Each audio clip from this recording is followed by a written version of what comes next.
You can't throw a stone in Bengaluru without hitting somebody who has started or is about to start a startup.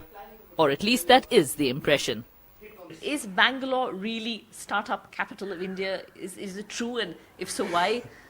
I was having an interesting discussion with someone who told me that there are close to 400 e-commerce startups in Koramangala alone. Okay. Right? In about 10 square kilometer, 20 square kilometer space, there are 400 e-commerce startups, and most of them have raised a minimum of 1 crore in funding. Right? So, if you take the sheer numbers like that, it looks like the startup capital.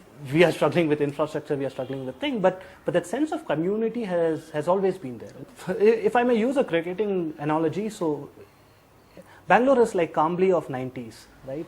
So massive potential, has the talent to do great things, but whether we spectacularly implode because of infra problems or we take this enormous talent and get the required infra support and do well for ourselves is to be seen. Bluestone is an online jewellery firm, one of the startups chosen to receive funding by Ratan Tata. In terms of the culture of the city, Bangalore is the most ideal place, is what I personally feel, and I know that there have been debates about it among startups in different cities also. People have fought over it.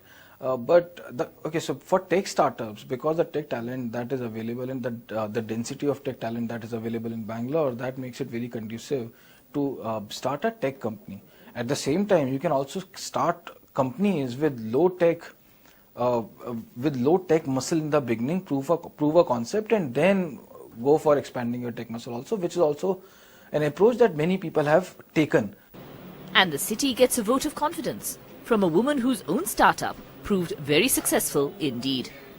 I think the startup culture in Bangalore is a very innovative space with a lot of different kinds of companies, both in IT, life sciences, and many other sectors. So I'm very excited that it's a very diverse ecosystem.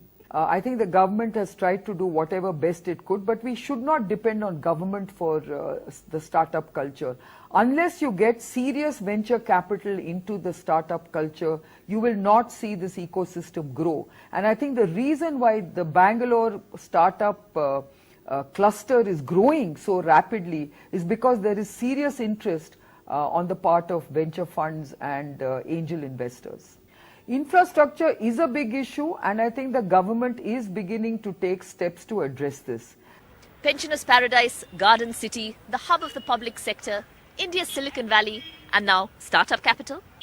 Well, the city of Bengaluru is facing many challenges, particularly on the infrastructure front. But there are many of those in startups who believe that this city is the place to be. With Alphonse and Nazir, Maya Sharma in Bengaluru for NDTV.